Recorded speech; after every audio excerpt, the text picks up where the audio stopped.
आज मंत्रिपरिषद में 27 एजेंडों पर निर्णय हुए हैं। जो सबसे महत्वपूर्ण एजेंडा है वह स्वास्थ्य विभाग का है, जिसमें स्वास्थ्य विभाग को विभिन्न काडरों में बांटा गया है। एक पब्लिक हेल्थ काडर है और एक हॉस्पिटल मैनेजमेंट काडर। जो हॉस्पिटल मैनेजमेंट काडर है वो मुख्य रूप से जो हॉस्पिटलों का संचालन है वह देखेगा, और जो पब्लिक हेल्थ काडर है वैक्सीनेशन है, और जो पब्लिक हेल्थ के कार्यक्रम हैं वो देखेगा। जैसे कोरोना का है, वैक्सीनेशन है, प्री वैक्सीनेशन है और टीकाकरण कार्यक्रम है, ये देखेगा। इसमें 3 डायरेक्टरेट होंगे। एक पब्लिक हेल्थ डायरेक्टरेट होगा, एक हेल्थ सर्विसेज डायरेक्टरेट होगा और एक मेडिकल एजुकेशन डायरेक्टरेट होगा।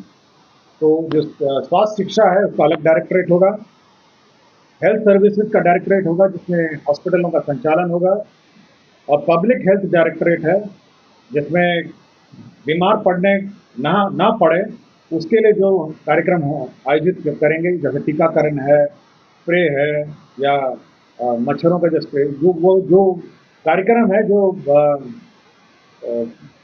पब्लिक हेल्थ से रिलेटेड है वो कार्यक्रम किए जाएंगे।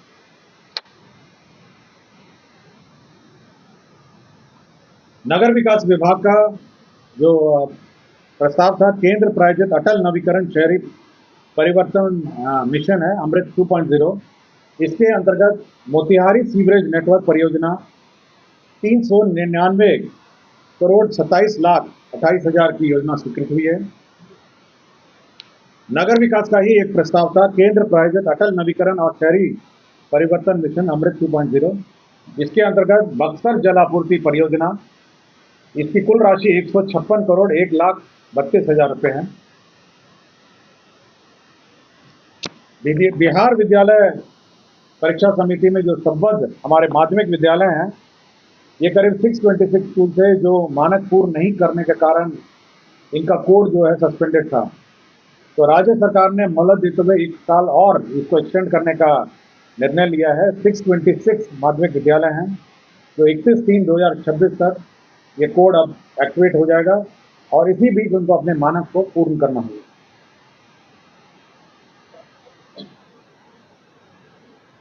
कौन सा? नहीं, ये अनुदानित है। ये केवल जो एफिलिएशन है माध्यमिक है। शिक्षा विभाग का एक और था कि जो हमारा नया शिक्षा काडर बनना है उसका नाम है बिहार, जो ब्लॉक के अनुश्रवण है उसका नाम है बिहार शिक्षा प्रशासन संबंध नियमावली 2025। इसके अंतर्गत 2 पद हम लोग को 2 लेवल के पद सृजित होंगे। पहला पद होगा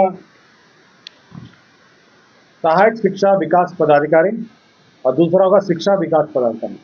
शिक्षा विभाग विकास पदाधिकारी जो है वो प्रखंड स्तर का होगा, और सहायक शिक्षा विकास पदाधिकारी हर 10 पंचायत में एक पदाधिकारी होंगे जो अब स्कूल का मॉनिटरिंग करेंगे, इंस्पेक्शन करेंगे, और जो शिक्षा से संबंधित सुपरविजन का जो काम है करेंगे। ये नई बहाली है, न्यू रिक्रूटमेंट है, एक प्रखंड स्तर पर है और हर 10 पंचायत पे एक ऑफिसर की बहाली है, और यही लोग उसका वहाँ का सुपरविजन करेंगे, ब्लॉक के जो स्कूल्स का इंस्पेक्शन करेंगे। उद्योग विभाग में औद्योगिक निवेश प्रोत्साहन नीति जो 2016-2025 तक एक्सटेंडेड थी, वो अगली नीति जब तक नहीं आएगी तब तक के लिए एक्सटेंड कर दिया गया। बिहार में जो कोल वितरण नीति 2007 थी, उसके अंदर जो कोल का जो वितरण है, सेल ऑफ कोल, उसके लिए राज्य सरकार ने एक स्टेट नॉमिनेटेड एजेंसी नॉमिनेट किया है 1/4/2025 से 31/3/2030 तक के लिए। ये Bihar state mining corporation limited जो है ये एजेंसी नामित की गई है। राज्य में जो बिहार मंत्री वेतन एवं भत्ता समय समय पर यथा संशोधन नियमावली 2006 का संशोधन है। ये ऑनरेबल मिनिस्टर्स जो कैबिनेट मिनिस्टर्स थे उनका वेतन हम लोगों ने संशोधन किया है, लेकिन बाकी जो दर्जा प्राप्त है जिसमें सचेतक हैं, उप सचेतक हैं, जिसमें राज्य मंत्री और उप मंत्री हैं, उनका हम लोगों ने इंक्रीज नहीं किया। तो अब उनका हम लोगों ने वेतन इंक्रीज कर दिया है। वर्तमान में जो प्रतिमाह इनका था 24,000 से बढ़ा के 29,500 और उप मंत्री का 23,500 से बढ़ा के 29,000 हम लोगों ने बढ़ा दिया है। बाकी भत्तों के डिटेल हम लोग आपको जानकारी देंगे। उर्दू निदेशालय में जो सहायक उर्दू अनुवादक हैं, हाल ही में कार्यक्रम में माननीय मुख्यमंत्री जी की घोषणा थी कि जितने सहायक उर्दू अनुवादक हैं उनका पद को डबल कर दिया जाए। तो 1,653 पद पूर्व में सृजित थे, इसको बढ़ा के 3,306 पद हैं। यह जिला स्तर पर है, अनुमंडल स्तर पर है, प्रखंड स्तर पर है, अंचल स्तर पर है और साथ ही साथ करीब 220 थानों में भी अब इनकी प्रतिनियुक्ति की जाएगी, जहाँ पर ये उर्दू अनुवादक अपना उर्दू अनुवादक का काम करेंगे। एयर शो होना है, उसके बारे में मैं ब्रीफिंग करूंगा। दिनांक 22 और 23 अप्रैल 2025 को जेपी गंगा पथ पर एयर शो का आयोजन होना प्रस्तावित है। यह भारतीय वायुसेना के सूर्य किरण एक्रोबैटिक टीम के द्वारा यह कार्यक्रम आयोजन किया जा रहा है। सूर्य किरण की टीम 22 तारीख को अपना फुल रिहर्सल करेगी और 23 तारीख को माननीय मुख्यमंत्री जी द्वारा इसका उद्घाटन करेगी। यह कार्यक्रम भारतीय वायुसेना द्वारा एक्रोबैटिक्स का कार्यक्रम किया जाएगा और इस कार्यक्रम का जो बिहार सरकार का जो कार्यक्रम है वो मंत्रिमंडल सचिवालय डायरेक्टरेट ऑफ सिविल एविएशन इसका आयोजन करता है, जिला प्रशासन के सहयोग से। इस पूरे एक्रोबैटिक में आपके 9 हॉक 132 जेट विमान भाग लेंगे, 9 विमान भाग लेंगे हॉक 132 के। 23 तारीख का जो कार्यक्रम है वह बापू वीर कुंवर सिंह जयंती के उपलक्ष्य में आयोजित की जाएगी और बापू वीर कुंवर सिंह 1857 की पहली स्वतंत्र क्रांति के नायक थे, जिनकी वीरता और नेतृत्व आज भी प्रेरणा स्रोत है। और उसी उपलक्ष्य में 23 तारीख को यह कार्यक्रम रखा गया है, जिसे शौर्य दिवस पर विशेष प्रस्तुति का नाम दिया गया। 22 तारीख को फुल रिहर्सल है। इसमें सभी जो कॉलेज के स्टूडेंट्स हैं, स्कूल के स्टूडेंट्स हैं और आम जनता जेपी गंगा पथ पर जो निर्धारित स्थल है वहाँ बैठ सकेंगे और ये कार्यक्रम देख सकेंगे। ये कार्यक्रम का अनुमानित समय है 10:15 से 12:15, इसी बीच में होगा। एग्जैक्ट टाइम आपको एडवर्टाइजमेंट के माध्यम से सूचित किया जाएगा। 10:15 से लेके 12:15 के बीच में दोनों दिन यही होगा। दिन में मॉर्निंग 10:15 से लेके 12:15 के बीच में। और जो 23 तारीख का कार्यक्रम है उसमें विशिष्ट अतिथि और जनरल पब्लिक के लिए भी 23 तारीख को खुला रहेगा, लेकिन 22 तारीख को सभी पब्लिक के लिए यह खुला रहेगा, जिस दिन फुल रिहर्सल होगी। इस कार्यक्रम में राष्ट्रीय गान के साथ फ्लाई पास्ट होगा। 1857 के नायकों को श्रद्धांजलि दी जाएगी और इस कार्यक्रम का मुख्य उद्देश्य है कि जो हमारे वीर शहीद हैं, 1857 के जो नायक हैं, उनको श्रद्धांजलि और साथ ही साथ युवाओं को एयरफोर्स के लिए प्रेरित करने का मुख्य उद्देश्य है।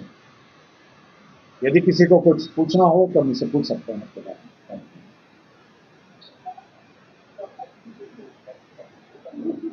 नहीं, उस तरह कुर्सी रहेगी, बेंच रहेगी। देखिए, हम लोगों ने ये कहा है कि 15 अगस्त और 26 जनवरी की जो व्यवस्था है, एग्जैक्टली वही व्यवस्था जिला प्रशासन गंगा पथ पर करेगी। गंगा पथ पे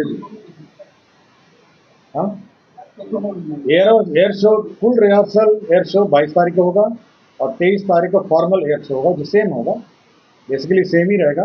तो जो 22 तारीख को पब्लिक और हमारे स्टूडेंट्स आएंगे, कॉलेज के स्टूडेंट्स, बच्चे सब आएंगे और 23 तारीख को जो बाकी जो लोग आते हैं, जैसे आते हैं 15 अगस्त से 26 जनवरी जैसे आते हैं। ये एग्जैक्ट प्लेस है आपकी जो जहाँ पे कमिश्नर वाला जो ऑफिस है, जहाँ पे गंगा पथ पर मिलता है, वहाँ की जो एन सिन्हा कॉलेज के सामने से जो रोड जाती है उसके राइट हैंड साइड ट्रैफिक आपको व्यवस्था अखबार के माध्यम से मिल जाएगी कि कौन सा वन वे है, कौन सा टू वे है। लेकिन 22 तारीख को क्योंकि वीआईपी मूवमेंट नहीं है, इसलिए आप आराम से बैठ के आराम से देख सकते हैं। बच्चे, स्कूल के बच्चे भी लाएंगे हम लोग, कॉलेजेस के बच्चे भी, हमारे जो परिभ्रमण योजना है स्कूलों में उसके माध्यम से बच्चे आएंगे। और 23 तारीख को फॉर्मल हमारा इनाग्रेशन है, माननीय मुख्यमंत्री जी कार्यक्रम का उद्घाटन करेंगे और एक फॉर्मल वेबसाइट। प्लेन की संख्या 9 है। 9 है, 132 जेट विमान है, वो अपने एक्रोबैटिक्स करेंगे गंगा रिवर गंगा के। और दोनों जो ब्रिज हैं आपके जो राजेंद्र सेतु और गांधी सेतु के बीच में, उसमें ये एक्रोबैटिक्स का कार्यक्रम रखा है। हो गया? हाँ, जेपी सेतु और महात्मा गांधी सेतु। हाँ, जयपुर सेतु और महात्मा गांधी सेतु के बीच में एक्रोबैटिक्स। और कुछ छूट गया था? नहीं, छूट गया। और कुछ पूछा है? हाँ, 2007 में जो नीति थी, लघु मध्यम एवं अन्य वर्ग के उद्योगों को कोयला वितरण हेतु राज्य मंत्रिपरिषद के अनुमोदनोपरांत Bihar state mining corporation limited को दिनांक 31/3/2025 तक की अवधि के लिए राज्य नामित एजेंसी, स्टेट नॉमिनेटेड एजेंसी नामित किया गया। क्लियर हो गया? और इसी का टेक्निकली इसी का ये ऑलरेडी 31/3/2025 तक हुई। और किसी को कोई क्वेश्चन पूछना है क्या जी? मिथिलेश जी, किसी को कोई क्वेश्चन पूछना है?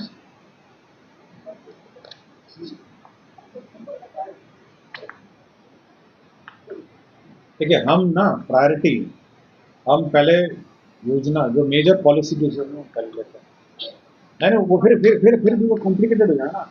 जो व्यूअर है, आप नहीं अकेले ना, यहाँ पे तो पीआरडी का चैनल भी चलता है, वो कंफ्यूज हो जाएगा कि 27 नंबर से शुरू किए हैं, फिर 1 नंबर पे आ गए हैं, फिर 5 नंबर आ गए हैं। मेरे साथ बड़ी प्रॉब्लम है ना। सरकार की जो मुख्य नीति है फिर वो पहले आती है, फिर योजनाओं की स्वीकृति आती है, उसके बाद पद सृजन आता है, उसके बाद लैंड ट्रांसफर आते हैं, भूमि, उसका बर्खास्तगी और फलाना फलाना आता है। ठीक है ना? जो आम जनता को कोई सरोकार नहीं हुआ था लास्ट एजेंडा से, जो रूटीन एजेंडाज हैं। कौन सा? देखिए, अलग अलग है। देखिए, संसदीय कार्य में जैसे सचेतक है, मुख्य सचेतक, उप सचेतक, ये सब हैं। और फिर बहुत सारे कॉर्पोरेशन बोर्ड में भी, आयोगों में भी ये लोग हैं, जो आयोग के लोग भी, उनको भी दर्जा प्राप्त। रफ आइडिया हम लोग इकट्ठा नहीं किए हैं, ये तो अलग अलग डिपार्टमेंट है। जैसे आयोग है, अब आयोग का चेयरमैन है, उसको क्या है, और मतलब कमीशंस हैं, उनके अध्यक्ष है, उनको भी दर्जा प्राप्त। नहीं, उनका देखिए, जब बढ़ाए थे तो केवल मंत्री का बढ़ाया, माननीय मंत्री, शायद 500 रुपये का कोई अंतर है, शायद 500, अभी 500 रुपये का, मतलब इक्वल है, 500 रुपये का कुछ अंतर है, बहुत कम अंतर है। आई थिंक 500 रुपीज का कोई अंतर है ना, चल 500 रुपये का कुछ अंतर है। हाँ,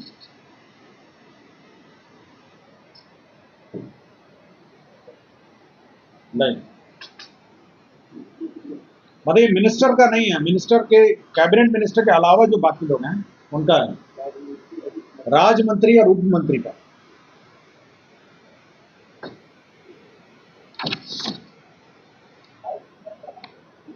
देखिए, राज्य मंत्री एवं उप मंत्री को 70,000 रुपये प्रति माह क्षेत्रीय भत्ता पाने के हकदार होंगे। ठीक है, लिख लिया?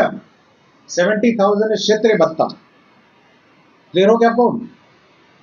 नियमावली 5 के प्रभाव अंतर्गत भत्ता अंतर्गत निम्नलिखित जोड़ा जाए। राज्य मंत्री उप मंत्री को दैनिक भत्ता है 3,000 का, दैनिक भत्ता को 3,000 बढ़ा के 3,500 किया गया। क्लियर हो गया आपको? राज्य मंत्री और उप मंत्री को 65,000 प्रति माह वेतन अनुमान्य होगा, 65,000। 70,000 हो गया क्षेत्रीय भत्ता, 3,500 हो गया दैनिक भत्ता, और अतिथ्य भत्ता जो ये है 24,000 से 29,500, 23,500 से 29। क्लियर हो गया आपको?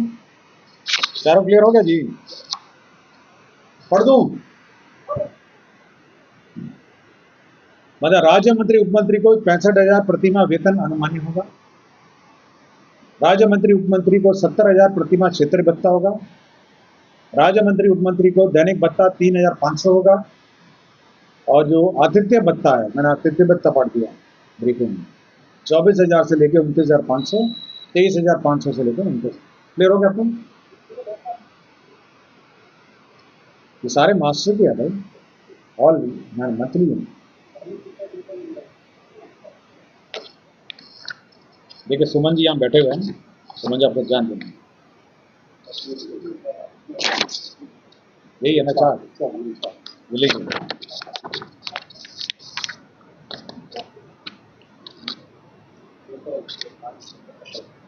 ये लीजिए मैडम, देखिए सुनिए, ये मैंने कह रहा हूँ मैडम, लीजिए मैडम, तो पूरा डिटेल है, वर्तमान प्रावधान और संशोधित प्रावधान। क्लियर है ना? और ये बिल्कुल स्पष्ट है, ये मंत्री जी के लिए नहीं है, ये राज्य मंत्री और मुख्यमंत्री। क्लियर हो गया आपको? मैंने दे दिया। ये बहुत कम है भाई, तो कितने होंगे मुख्यमंत्री और कल सचेतक है, मुख्य सचेतक है,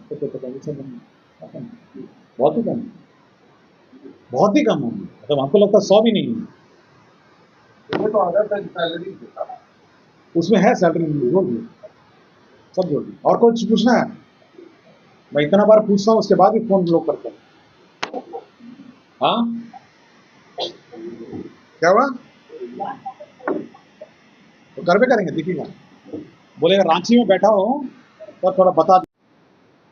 हाँ, इसमें जो 2016 की नीति थी 2025 तक थी, उसको एक्सटेंड कर दिया गया। अभी नई नीति बन रही है, उसी लिए एक्सटेंशन हो रहा है। कौन सा? क्या हुआ?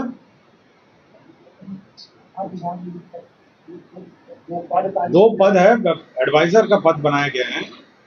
वैद्यनाथ जी और पंकज जी जो रिटायर हुए हैं शिक्षा विभाग में, एडवाइजर के रूप में। अच्छा वो वाला शिक्षा वाला निकालो, अभी बताता हूँ, शिक्षा वाला निकालो। देखिए शिक्षा में प्रखंड स्तर पर आज के दिन में सुपरविजन नहीं है। आपको याद होगा आउटसोर्सिंग से हम लोगों ने व्यवस्था की हुई है, और आउटसोर्सिंग कर्मी स्कूल में जाते हैं, काफ़ी झंझट होता है उसको लेके, और आउटसोर्सिंग के माध्यम से स्कूल का निरीक्षण होता है, आपको सभी को जानकारी है। एक तो क्वालिटी बहुत पुअर होती है निरीक्षण की, और फिर बाकी अन्य कॉम्प्लिकेशंस भी इसके कारण हुए। तो हम लोगों ने ये कहा है कि करीब जो स्कूल्स हैं हम लोग के, उसका निरीक्षण अब रेगुलर बीपीएससी द्वारा नियुक्त कर्मी करेंगे, जिसमें शिक्षा विकास पदाधिकारी की नियुक्ति प्रखंड स्तर, ये प्रमोशन का स्तर होगा, शिक्षा विकास पदाधिकारी, ये प्रमोशनल पोस्ट है। नियुक्ति सभी की होगी सहायक शिक्षा विकास पदाधिकारी के पद पर। मूल कोटि है सहायक शिक्षा विकास पदाधिकारी, ये प्रखंड शिक्षा विकास पदाधिकारी के अधीनस्थ। तो ये जो सहायक शिक्षा विकास पदाधिकारी है, इसके अंतर्गत 10 पंचायत होंगे, 10 पंचायत का सुपरविजन। तो जो भी स्कूल होंगे 10 पंचायत का ये निरीक्षण करेंगे, और जब ये प्रमोट हो जाएंगे ये शिक्षा विकास पदाधिकारी बन जाएंगे। क्लियर हो गया आपको? वो अलग है, वो अलग कैटेगरी, वो डाइंग कार्डर है, वो हम लोग उसको रिवाइव नहीं कर रहे हैं। दैट इज अ कार्डर जो जैसे है अपना रिटायरमेमेंट धीरे धीरे होते तो खत्म हो जाएगा। अभी केवल सहायक शिक्षा विकास पदाधिकारी, शिक्षा विकास।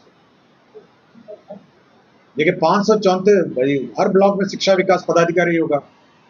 अभी पद सृजन नहीं हुआ है, इसलिए मैं आपको और एवरेज बता देता हूँ। शिक्षा विकास पदाधिकारी के हैं हर ब्लॉक, और सहायक शिक्षा विकास पदाधिकारी हर 10 पंचायत में। अब टोटल कर लीजिए।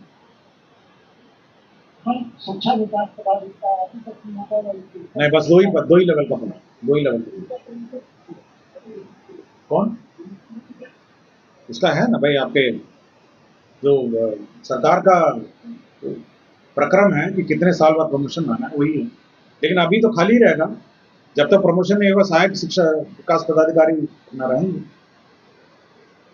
सर ये जो कोल डिस्ट्रीब्यूशन पॉलिसी के तहत जो स्टेट फ्रॉम मिनिस्टर एजेंसी का डिसीजन हुआ है, तो इसकी मतलब क्या मोडालिटीज वर्क किस ढंग से होगा? क्या अभी तक मतलब सिस्टम क्या था? और ओपन मार्केट से ये लोग परचेज कर रहे हैं इंडस्ट्री में भी, और कोई इसमें रेट फिक्स किस ढंग का की बात होती है?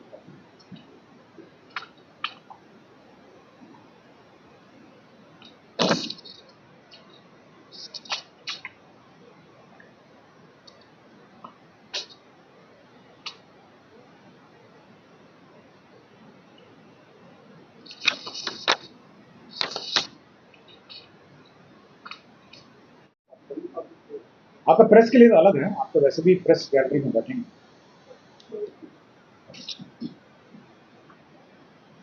Opinion over. Thank you very much. और डायरेक्टर सिविल एविएशन नीलेश देवरे हैं, यही मूल कोऑर्डिनेटर हैं, और सुमन है वहाँ पे। कौन का सुमन? ये हमारे एडिशनल सेक्रेटरी हैं सुमन हैं, तो यही लोग जो हैं। सर उनको आप एक बार डायरेक्शन देंगे तो कभी बदलने की पीछे के लिए सिविल एविएशन आप सीधा हमसे पूछिए ना, आप तो बात करते ही रहते हैं, गप्पे लड़ाते हैं, पूछ लीजिए ना। अच्छी बात है। हाँ, जब गप लड़ा रहे हैं तो सूचना भी ले लीजिए मेरे से, सिविल एविएशन में क्या है क्या नहीं है, सब जो जानकारी चाहिए मुझे।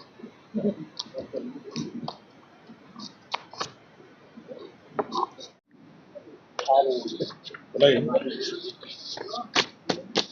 बुलाइए बुलाइए।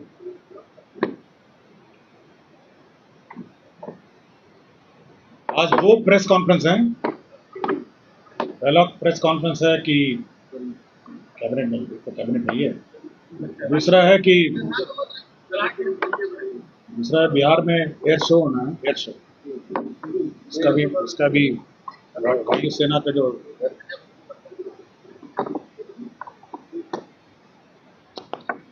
एयर शो है उसका होना। कहाँ गया भाई? नीलेश को बुलाई ना, डायरेक्टर साहब को। सब लोग आ गए हैं और इंतजार है मैडम।